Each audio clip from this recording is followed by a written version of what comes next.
Welcome back to another episode of SeedSpark Sessions. Of course, as always, I do hope this one finds you well, and today we are sitting down to talk more about working from home, but this time from the perspective of a parent.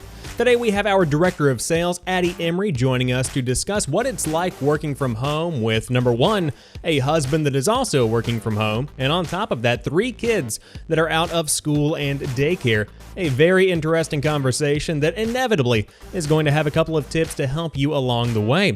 So I hope you guys enjoy, and without further ado, here is today's episode of SeedSpark Sessions. So for these past few weeks, we've been working from home at SeedSpark along with the majority of other people in the world. And of course, there are a lot of difficulties that come with that from an employee perspective, an employer perspective, a managerial perspective. Yeah. But today we're focusing on the parental perspective, where, of course, as a mom of 3, correct? Yes. You have so much going on top of your regular workflow. So can you tell me a bit about the overview? Like, what's your day today? What's the rundown of the regular day? Yeah. So this is an interesting question because I don't know if you know this, Sam, but we use a tool at SeedSpark called Colby, and it's really interesting to kind of apply to real life because it measures kind of your impetus behind how you do things and then your method of operation. So I'm really high on fact finder and follow through. And just to give you a little background on this, so I'll like research, arrange, and then design a system that works. And that's kind of my way of doing things. So when we first got catapulted into COVID-19 work from home, trying to figure out schedule, and with having 3 kids, I basically went after all the research on how to homeschool, what makes you successful working from home with kids, like went after all these things and tried a bunch of different ways to do this. So right. It was really funny because I had created this really rigid structure where I would work and have the kids very occupied with these homeschool things that I had printed out and stuff. And so those all failed and very quickly realized kind of what worked for us. So at this point, our daily structure really looks more like my husband and I will switch off. So I'll work a morning and he will handle the kids during the morning, and then I'll handle the kids in the afternoon and he might work, and we switch off days and weeks and how that works. And it's kind of funny because if you get the morning shift of getting to work, then you also get nap time to work as well. So that's it feels like you get extra time to work, and it's just a funny situation. But we have day to day right now, what I've set up is kind of that shift of back and forth. And then also the kids will do yoga every day with, there's this really neat application or YouTube channel. Sorry. It's also an app, but it's called Cosmic Kids Yoga. And it's really funny that she has like different yoga classes for kids based on stories or cartoon movies or, Star Wars. So they love it. Yeah. It's all really funny. And then they'll do like this independent play stuff for a little bit where they get to color. And then every day they do story time with Grandpa. Story time. Tell me more about that. What is that? Yeah. So my grandpa is really interesting. He was in the Navy and then also worked at NASA on the lunar launch, like lunar landing and everything. Wow. Yeah. That's awesome. He was an engineer during that time. And so he has all these stories, and he loves reading and telling his own stories. And it's really funny just to see how they react to like hearing about some crazy storm that overtook a naval, what do they call them? Aircraft carrier. Yeah. or his story of, how the first man landed on the moon. And yeah, so they love listening to that. Yeah, I feel like I want to get involved in story time with Grandpa. Man, that's awesome. Yeah, so they have that. And then they'll have their nap, which I like have had scheduled for. I feel like I've been prepping my whole life for nap time. I love nap time. We make sure that happens for 2.5 hours, and whether they nap or they just like sit and have quiet time. And then we have dinner, and during the times when they're playing, it's really funny just to see how my husband and I will just like try to figure out how to work during those times. And obviously, like I said, with the shifts, it's a very dedicated time to working and them like playing and one parent kind of watching over them. So it's just interesting. We've just built in those little rituals and routines that have helped us, I think. Yeah. Yeah. So I've enjoyed like seeing how that's all played out. It is chaotic in some ways, but in other ways they've kind of gotten used to here's what the day-to-day looks like in the Emery household. So, yeah. I know that we talked to Joe a couple of weeks back on the first episode of the podcast where he said that he had his own setup, his own desk in his kitchen, I believe. And so do you both have a separate area where you work, both you and your husband? Or what's the situation going on with that? Yeah. So, I have a really small house and we have 3 kids, like I said, and then my brother lives with us too. So we actually work, when we have that dedicated time, we go back into our room where we've set up a desk now. And it's so funny because I think like a year ago, I was on this crazy purging thing of getting rid of everything in our house. I've been on those.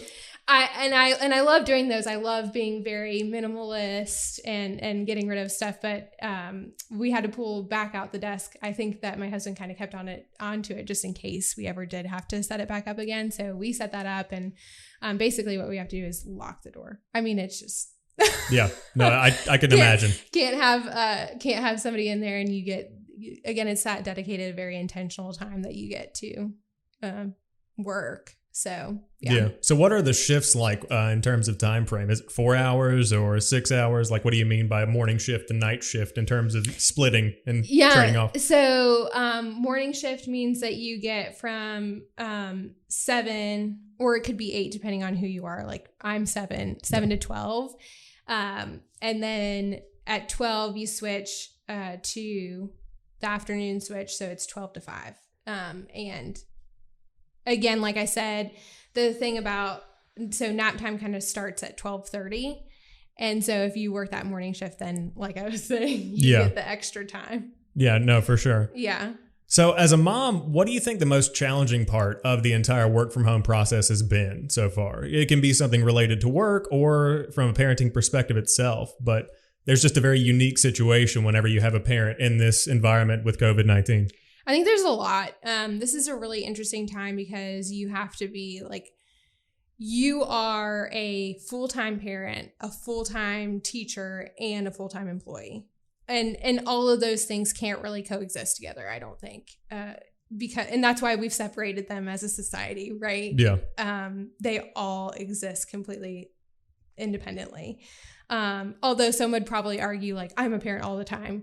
Well, actually, when I'm an employee, I do think I'm really an employee. Yeah. And I'm trying to focus on that. I mean, you can say that you're a parent all the time, and it's true. Like by definition, yes, but the act of parenting takes additional effort. Yeah. It's the act of actually being attentive and paying attention and making sure that your kid isn't playing with like, the stove or whatever it might be. Yeah, exactly.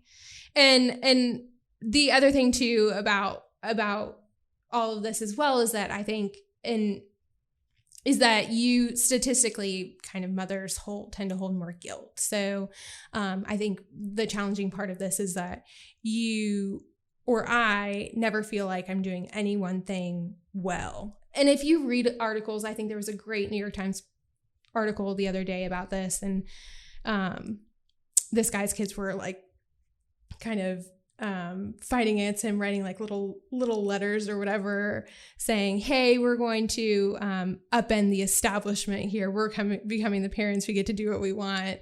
So there's a lot of articles about it, but basically kind of that feeling of guilt and that you're not doing anything right. It's just hard. I know there was a week, probably 1 or 2 weeks ago, where I had 3 days in a row where I had calls probably through dinner time. And because you don't have that margin and everything kind of blends together, you just feel like you didn't even get to see your kids, even though you were with them all day. Yeah, I can imagine. Right. And so, there's no bounds of creating margin and creating intentional time, which you really have to carve out. And I feel like we've done a good job of that, but it's the days where it's like I was saying, the 3 days in a row where we're on calls through dinner time. Well, yeah, that's just not, it's not going to work those days. And then you feel extra guilty. So yeah. And I think that probably what this could lead to as a society is just really interesting. That feeling of constantly working and feeling a little burnt out because you are holding 3 jobs and the work never ends. Yeah. So. Yeah, I know that I've been reading a lot of people online, and David Hazlett, another person that works here at SeedSpark for people listening online, he's been sharing a lot of articles where if you are achieving something, like if you are trying and making an attempt, you're doing well right now. Yeah. Like there isn't a good way to approach the current situation. We've never experienced anything like this before. Yeah. So, I mean, that feeling of not necessarily failure, but that you could be doing more is natural. And I think that pushes people to be better. But at the same time, it's just something we all have to struggle with and kind of cope with because it's never going to be overcome, especially in a situation like this. Right. And giving yourself a little bit of grace during that time is essential. It's hard when you already harbor guilt in other ways. Right. So yeah, it just ends up being a little bit of a stressful time. So, but yeah. It's easy to focus on the negatives, but what are the positives of working from home? Like, what are the positive aspects that we've been experiencing? Yeah, this is kind of my MO, as being more of the positive side. Yeah, it's a good way to be. There's nothing wrong with that. Well, there's quite a few things. So I genuinely love my kids, and I'm sure everyone can say that, but I really enjoy them and I like being around them. There's quite a few things that I've been able to discover just learning about them and their little personalities. So, yeah, it's fun to see, hearing things from them and seeing how they're learning about the world around them when I'm not doing a great job sometimes, even with homeschooling or whatever it might be.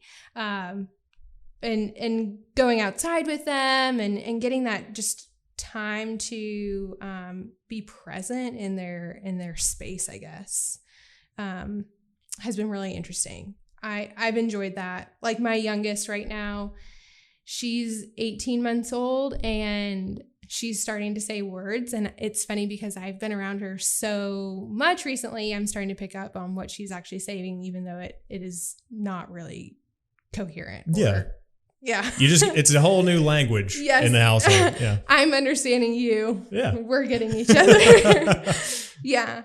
Some of the other things too is I've really enjoyed how this feels like such a busy time because again, those days kind of blend together and you're constantly working or feeling like you're working, but also there's that moment of feeling like we've slowed down a little bit. I think right before, this all happened, my husband and I were feeling a little bit of that burnout that you just get from going out with friends once in a while, or,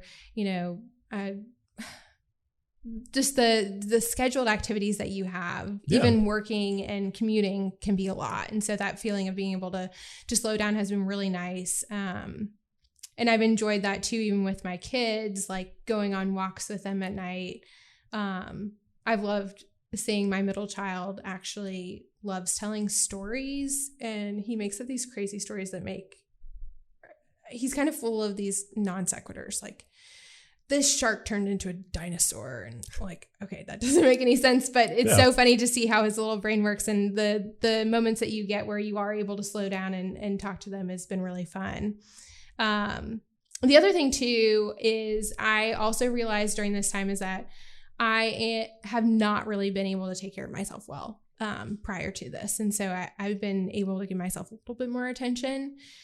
Just had been focused on work and kids, and it's great. But I have been able to come to a place where I'm able to take a walk every once in a while, or get up from my desk a little bit more, or even that feeling of being with the kids more is just a positive thing. So yeah, being able to have some freedom in the schedule when working from home. I mean, even me, like as a single guy who's 23, it's nice to be able to, if I have an appointment or I need to run to the store, I can get on at 10 instead of 9, or I can get on at 8 instead of 9, or I can make adjustments, and then I can go for a walk. But as a parent, I can imagine that additional freedom to be able to, like you said, go for a walk with your kids or hang out is something that you don't necessarily always get. Yeah.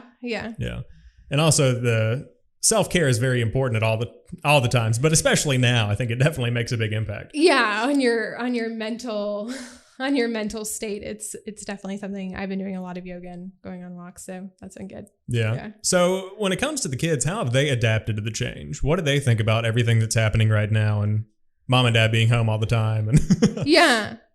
So just to give you a little context, my oldest is 5 and my middle child is 3 and my youngest is 18 months, like I said earlier. And so their view of all this is really just that we have to stay at home, and they call it a virus. Yeah. Because they don't do well with V pronunciation. Hey, it's hard, It's hard. The V's are hard. And so yeah, they just kind of, I think that they miss their friends mostly. They would go to school every day from 7 to 5. And so they would be with friends constantly, and there was constantly something to do. And so that's really been the biggest change, is not seeing our friends every day, and not being able to go places whenever we want. So, but no real big changes from them. I will say that my oldest actually has become a less picky eater somehow through all of this, so that's been awesome. So this is something that happened in the past month and a half, where it's just like all of a sudden. I don't know why. I'm one of those parents that will not make a second meal for my kid. So, and he's equally as stubborn. So if I make this soup that he won't eat, he just won't eat it at all. And I made this stew that I make all the time. It's this amazing stew, and he ate it, and I was like, oh my gosh, what's happening? Yeah. And he started getting a little more curious about stuff he's eating. So yeah, that's fun. Yeah, that's awesome. Another little positive there. Yeah, obviously that's one thing that we want to take forward. But whenever things start to get back to normal, what have you learned or gained through this experience of working from home, and the lessons that can be gained from it that you hope to take into the future as, again, we come back to work and as things begin to normalize? Yeah. So one thing I'm hoping to move forward with is kind of slowing down our mornings. I think typically we kind of rushed out of the house a lot just to get everybody out of the house before 7 a.m. And to daycare on time and to work on time. I'd love to see us either, just be more intentional about waking up early and giving ourselves that time to kind of create a slower, more ritualized morning would be really nice. I'm hoping to take that away. And then also, I felt like we did a really good job of this prior to COVID, but just continuing on with really creating intentional time with our kids and stopping at the end of the day of kind of putting down phones and email and work distractions and saying, hey, this is time for you, and we're here to be with you and be present. So I'd like to see that. And then also, I know I mentioned it earlier, but I'd love to continue kind of my personal being able to eat well and yoga and walks and just continue on with that. So yeah, I think that a lot of people will probably come out with that last one. I mean, all of them are obviously positive aspects, but being able to have self-care and to be able to actually get physical activity and eat right. And it's nice to see people begin to realize the potential they could have on their lives in a normal setting through this experience. It is weird how this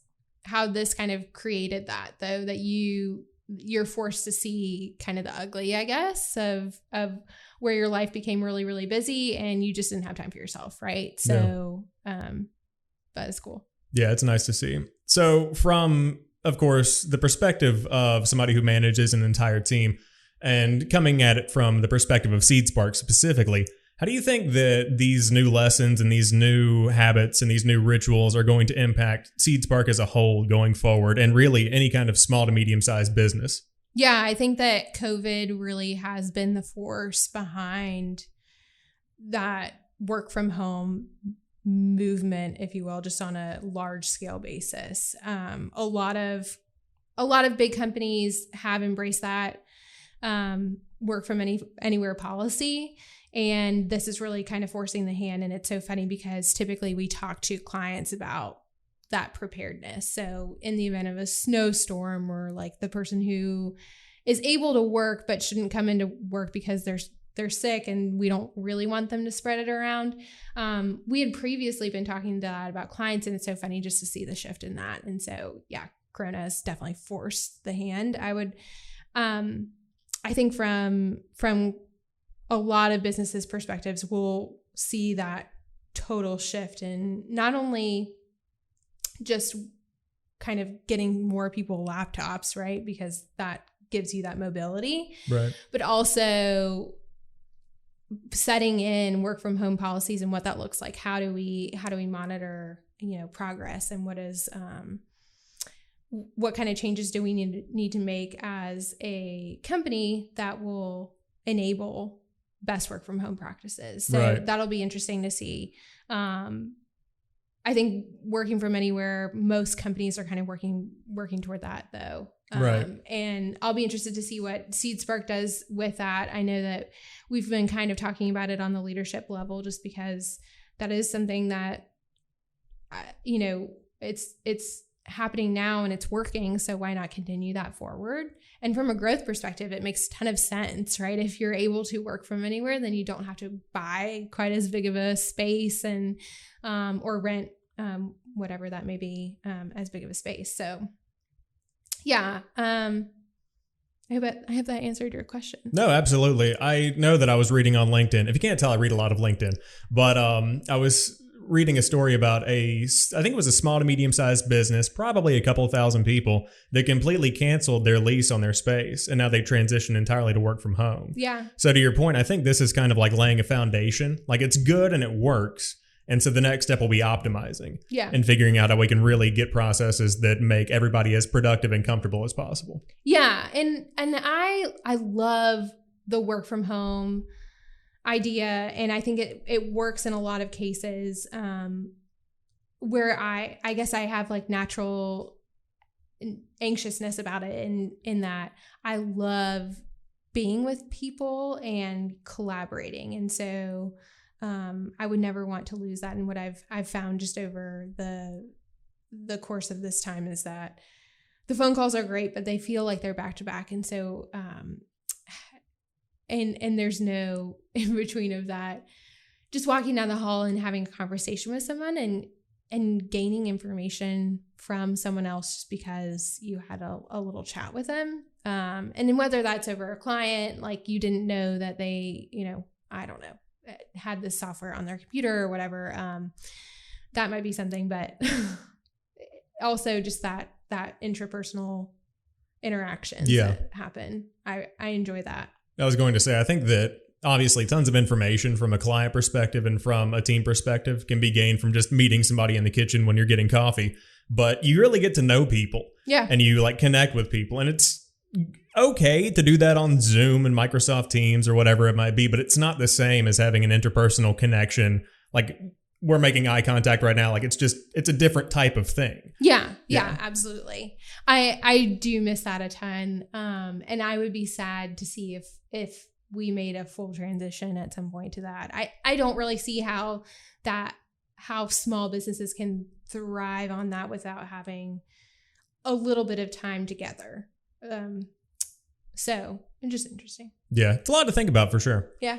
So as we reach the end of our interview, is there anything else you'd like to add about being a mom working from home during the coronavirus, or being a mom in general, or any kind of advice you can give?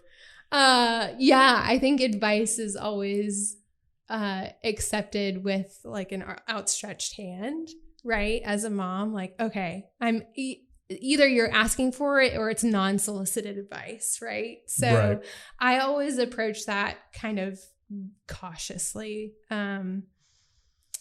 I don't think that there's any advice right now, just knowing that, like, giving yourself that grace to say that, hey, this is not normal, and that's what we're dealing with right now is not, hopefully not our future. And at some point it will end. I think that's kind of where my mindset is right now. Just giving that, like, all right, at some point this will end. I don't know when, but yeah, we'll get through this, and just need to kind of make it through the day. But yeah, that no real advice other than that. And potentially seems to be working for people that you implement some sort of rituals and routines to your day for kids, because they really thrive off of that. Just so it doesn't feel quite as chaotic, so that they have some sort of structure to their day, and they're feeling that makes them feel a little more comfortable. Yeah, absolutely. Yeah. I think that between that and the stories that we've told, we have a pretty good start, and we can start parenting even better during the coronavirus as we continue to work from home and manage teams and get work done. Thanks for taking time to check out this episode of SeedSpark Sessions. If you're new here and you enjoyed what you heard, be sure to subscribe on podcast services, or, of course, you can find the show on YouTube as well. Links to those pages and our social media channels will be down below, or you can always hit us up on the official SeedSpark website for more information on the topics we covered, or to learn more about the services we offer. But we look forward to seeing you on the next episode.